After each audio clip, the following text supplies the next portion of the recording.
Hello everyone, welcome to KPSO's UPSC Universe. I'm Saujanya. In this video, we're going to discuss about one important article from the Hindu today, that is about Chandrayaan-3. So here you can see regarding Chandrayaan, here it was given regarding the key dates in Chandrayaan-3 mission. So Chandrayaan-3 lander all set for touchdown today.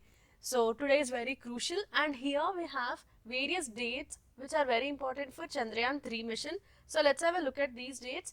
So on July 14th, the mission Chandrayaan was launched, and from July 15 to 25 there was orbit raising that has happened around the earth. So we'll look at what is this orbit raising in the next slide, wherein we'll discuss all this through a picture.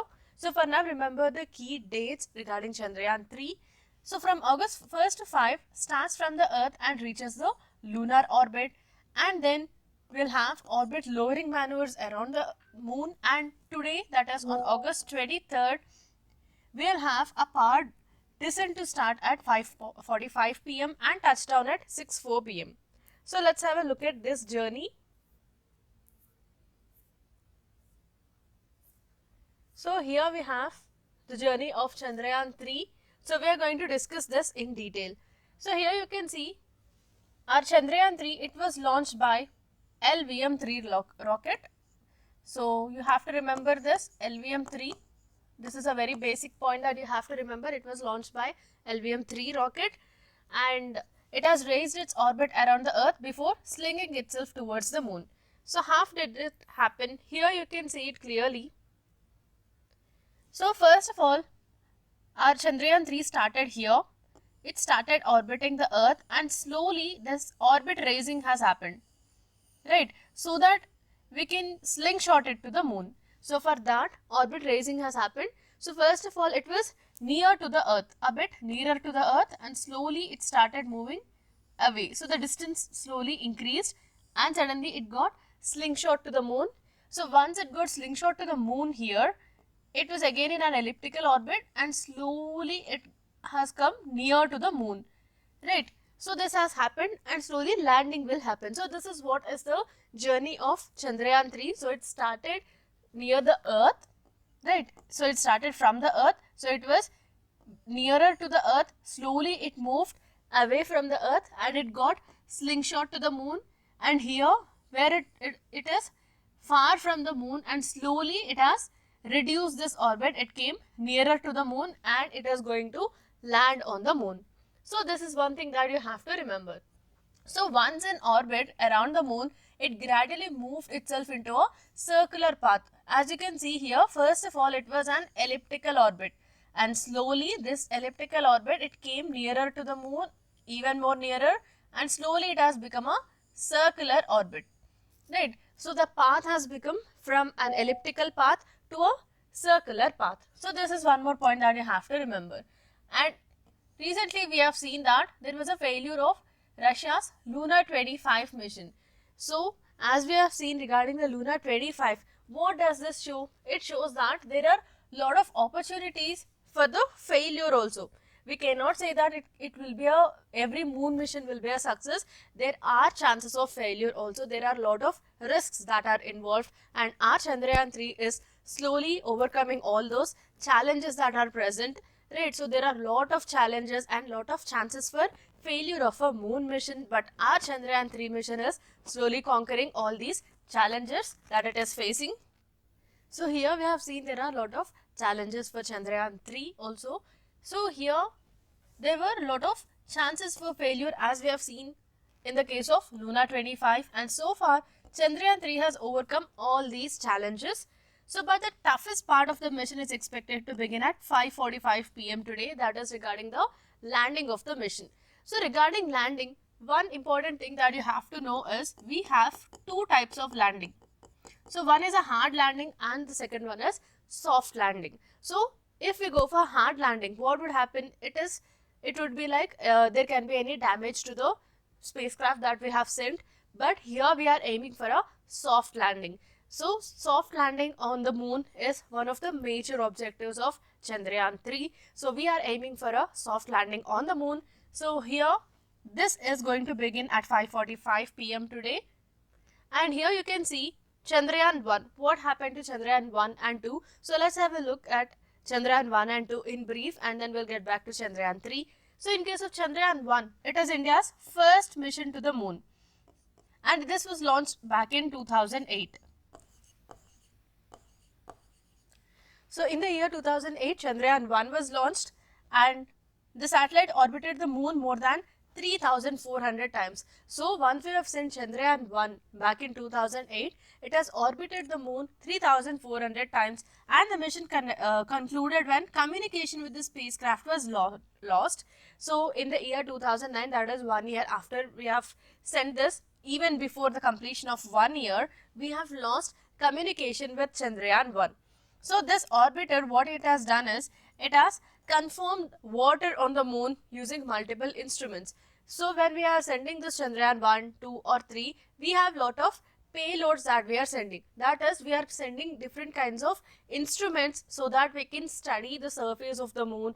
How are the rocks on the moon? Do we have the presence of water on the moon? So all these would be studied. So for this, we will be sending different kinds of instruments with these spacecrafts. So in case of Chandrayaan 1, we have lost communication with it back in 2009, but it has confirmed the presence of water on the moon. So coming to Chandrayaan 2. So what about Chandrayaan 2? So this is about Chandrayaan 1. So coming to Chandrayaan 2. What happened to Chandrayaan 2? So this was launched on 22nd of July 2019. So in the year 2008, we have launched Chandrayaan 1, and in the year 2019, we have launched Chandrayaan 2. So it comprised of an orbiter, a lander and a rover. So what is the region that it was to explore? It is the South Pole region of the moon, right? So similar to Chandrayaan 3, Chandrayaan 2 was also to explore the South Pole of the moon. So we have both North Pole and South Pole of the moon. So South Pole of the moon is considered to be a dark side of the moon. So this was an attempt to explore our South Pole region of the moon. So in this mission, what happened is, India has made its first attempt to soft land a robotic lander. So since we have already discussed that there will be a hard landing and soft landing. So here you can see Chandrayaan 2 also attempted for a soft landing on the moon, and also in case of Chandrayaan 3, we are aiming for a soft landing on the moon. So a robotic lander was to be soft landed on the lunar surface. However, at that time what happened is, the landing module, it has failed to complete its controlled descent. So what happened is, communications between the lander and the ground station that were lost. So this is what about our Chandrayaan 1 and Chandrayaan 2. So coming to Chandrayaan 3. So here you can see it is a upgraded lander. So ISRO this time it has made lot of changes to this, right? So since we already have the experience of Chandrayaan 1 and Chandrayaan 2, after learning from all these experiences, now we have made some changes in this Chandrayaan 3. So ISRO has made some changes. So let's have a look at the changes so that it will have more chances of getting success. So the lander can regulate the thrust throughout its descent. Descent means the coming down, right? So in this descent, the thrusters, so they will be, lander can regulate whatever the thrust is present during the descent, and the lander carries 2 cameras instead of 1 as before to detect and avoid any kind of hazards. So earlier there was only 1 camera, but now we have 2 cameras so that it can definitely detect whatever hazards are present. For example, are there any deep trenches like land over there, or are there any hard rocks that are present that will impede the landing of our Chandrayaan 3. So all these would be definitely measured by this lander. So these cameras, it will detect such kinds of hazards, and the lander is equipped with a laser Doppler, and it carries more fuel to adjustments on its path, etc. So all these are various kinds of upgrades. These are upgraded. So the lander is more upgraded than the previous one. So the lander and rover together will have 6 payloads to study the local properties of the area near the moon's South Pole. So as we have already discussed, the major aim of this particular mission is for both Chandrayaan 2 and Chandrayaan 3. The objective is to study the South Pole of the moon. And sunrise is equally important over here because the lander and rover both are charged by solar panels, right?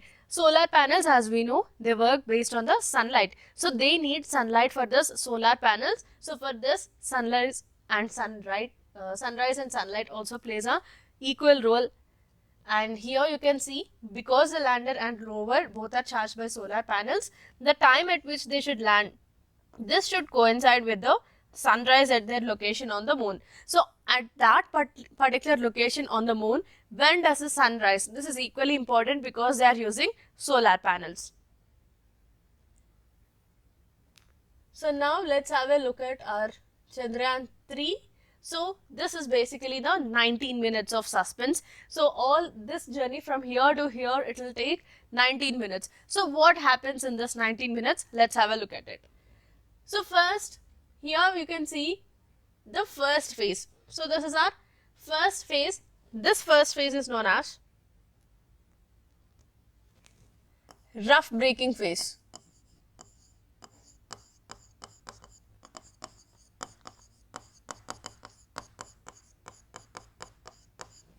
So first phase is rough braking phase. In this phase, what will happen is the Vikram lander, it will start its powered descent from an altitude of 25 kilometers. So altitude is nothing but height.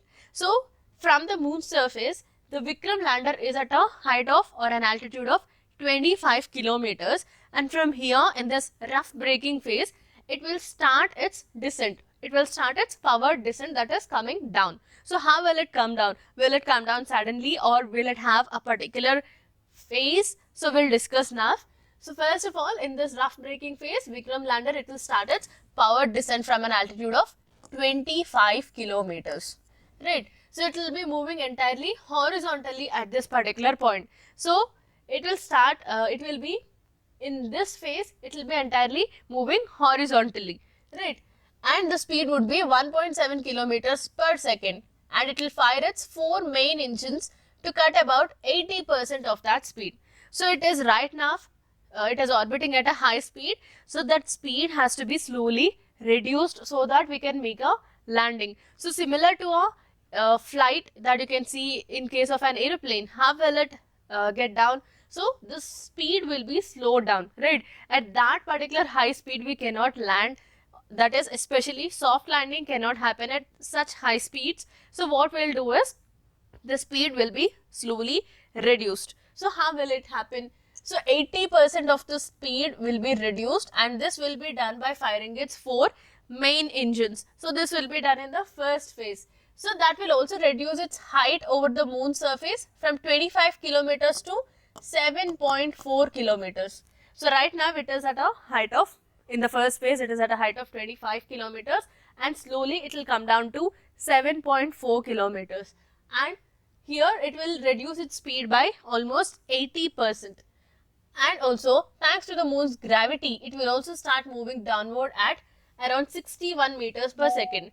Here, moon's gravity also plays an important role because there is some gravity for the moon. Similar to the earth having gravity, moon also has some gravity. And because of this gravity, it will also help our spacecraft for its landing, right? So the gravity definitely pulls it down, right? So along with this, the Vikram lander, the moon's gravity will also act, and the speed with which it is coming down will be around 61 meters per second.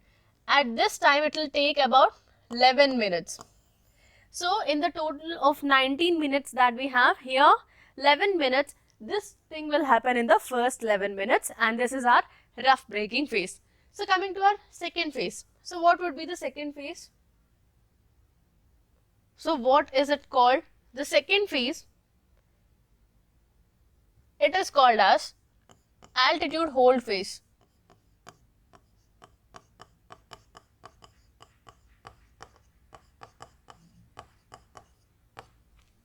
So the second phase is known as altitude hold phase. So in this phase, this will last just for 10 seconds, but it is very crucial. So here the first phase, that is the rough braking phase, is for 11 minutes, and the second phase, that is our altitude hold phase, this will be for 10 seconds. So what happens in these 10 seconds?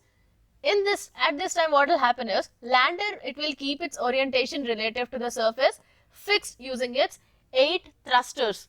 So it has 8 thrusters. These thrusters will be used, and the speed of this lander, its orientation relative to the surface. For example, if we are considering the moon's surface and the orientation of the lander, this will be almost fixed at this particular time, that is in this 10 seconds.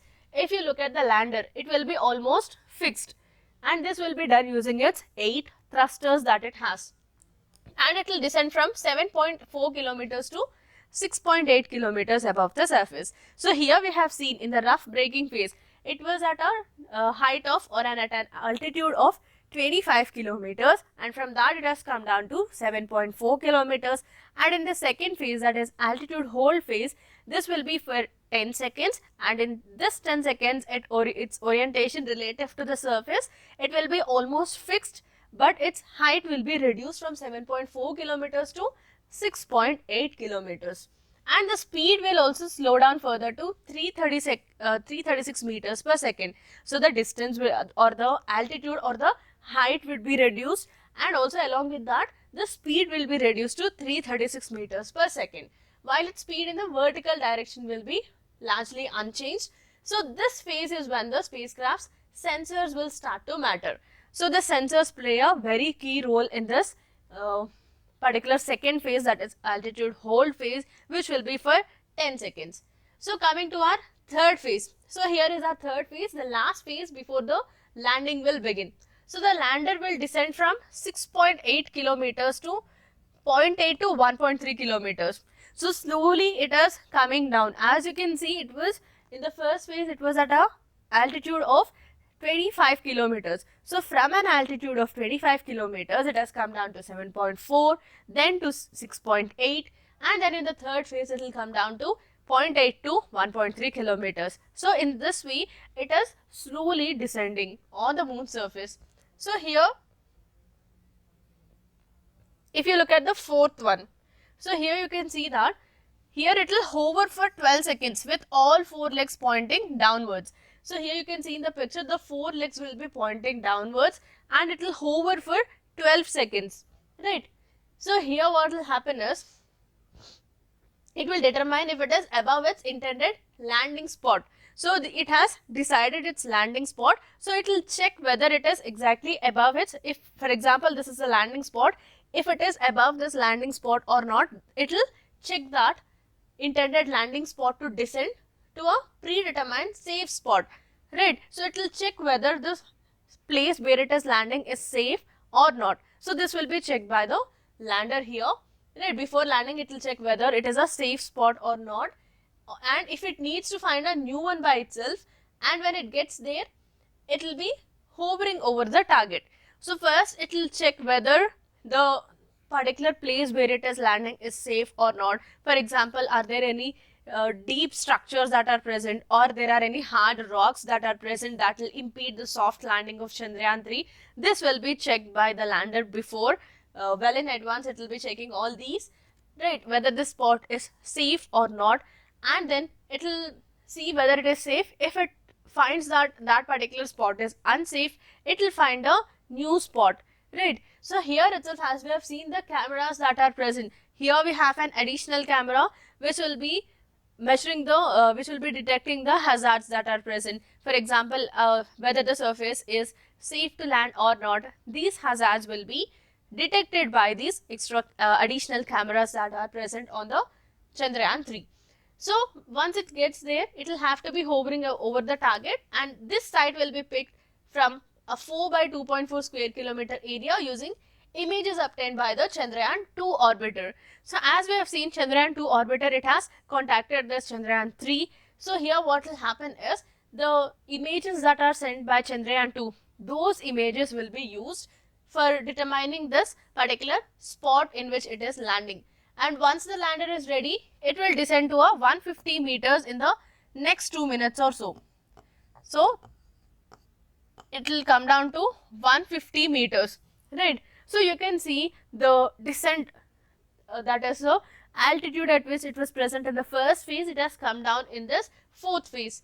And finally, once the lander is 150 meters above the surface, it is almost very near to the surface. It is just 150 meters above the surface at this point of time. So it will stop and hover again for 22 seconds. So it will stop over there, it will hover there for 22 seconds. And again, so far the lander's navigation guidance and control system together with hazard avoidance sensors. Hazard avoidance means whatever the surface is present for landing of this Chandrayaan-3, whether there are any hazards, whether the surface is safe or not, these will be detected by these sensors. So these are our hazard avoidance sensors. Using the cameras and the images, it will decide whether the spot is safe or not for landing. So this will have brought the lander from a perfectly horizontal to a perfectly vertical position. So till now it is in a horizontal position, and since it has to be landed, it will come down to a vertical position. So from a horizontal position to a vertical position, it will change its position, right? So with the necessary changes in the speed, it will change its position from horizontal to a vertical position. So this is what is the journey of Chandrayaan-3. So this would be the journey for landing. So before landing, whatever 19 minutes are present, so all this process takes 19 minutes. So before landing, the prior 19 minutes are very crucial so that we'll have a soft landing of Chandrayaan-3. So what happens in this 19 minutes is this that we have discussed till now. And as we know, our lander is Vikram and our rover is Pragyan. So here you can see Pragyan's mission life is 1 lunar day. So 1 lunar day, it is equal to 14 earth days. So on earth, if we have past 14 days, it means we have spent 1 lunar day. So 1 lunar day, it equals 14 earth days. So do remember this. So this is the mass of Pragyan rover, 26 kg. So the power and the payloads that we have 2. So there are also a lot of challenges for this lunar mission. So is a lunar mission, launching a lunar mission, very easy? No. We have lot of challenges that we have to face, and we have to overcome all these challenges. And till now, our Chandrayaan-3 has already overcome a lot of challenges, and it has come till now, and it is going to overcome even more challenges that it is going to face, and slowly it is going to achieve its objective of safe landing on the moon. So here you can see what are the challenges. Historically, 40% of the moon missions have failed. So whatever moon missions were sent, in this almost 40% there was a failure, right? And among robotic lander missions such as Chandrayaan-3, where a spacecraft performs a controlled landing over the lunar surface. So here you can see it is a robotic lander mission. So Chandrayaan-3 is a robotic lander mission. What does this mean? It means that from here, from ISRO, we are not controlling this landing. So the robotic lander is by itself, it is considering whether this spot is safe or not, have to control the speed, have to change its position from horizontal to a vertical position, when to get down, have to control the speed. All this would be done by a robotic lander. So this is what is a robotic lander means. That means we are not controlling it manually from here. It's a robotic lander where it is controlling the entire landing by itself. So it performs a controlled landing over the lunar surface, and in this case, in case of robotic lander missions, the success rate is very low because failure rate is very high at 60%. If we are sending 100 robotic lander missions, only 40 are being successful, and there is a chance of 60 lander missions being failed. And sample return missions. What are sample return missions? It will reach there, it will collect samples, and it will return. That means it will get back. So sample return missions. So it will collect the sample and it will return. Right. So in case of the sample return missions from the moon and bringing them back to the earth, it is even more harder because the failure rate is 67%. And on the other hand, orbiters and this flybys, they have been relatively more successful with a failure rates of 36.7 and 24.6%, because in case of orbiter, it is just orbiting around the moon, right? So it is just going around the moon, it is not going to land on this moon. So success rate is a bit more for this orbiters because it is just orbiting around the moon. If we have to land, especially if we have to soft land on the moon, it will be very difficult and there are a lot of challenges. And only 3 countries have soft landed a robotic lander on the moon so far. So till now, only 3 countries could do this soft landing on the moon by a robotic lander. So what are these 3 countries? It is US, Russia when it was USSR, and then China, and India is aiming to be the fourth nation to complete this soft landing of a robotic lander on the moon. So this is what is about the journey of Chandrayaan-3, that is especially the 19 minutes of suspense that is before, just prior to the landing of Chandrayaan-3. What happens in this 19 minutes, that is what we have discussed here. And along with this, we have one more article in the Hindu today regarding Chandrayaan-3, where we have key dates in Chandrayaan-3 mission that we have discussed. And along with ISRO, ESA is also helping us, right? So the other friendly nations who have the space missions, they are also helping us regarding the tracking of Chandrayaan-3. So how is the situation over there and all these things. So do remember these things regarding the 19 minutes. So what would happen in these 19 minutes is also important for us from examination point of view. Try to remember these, right?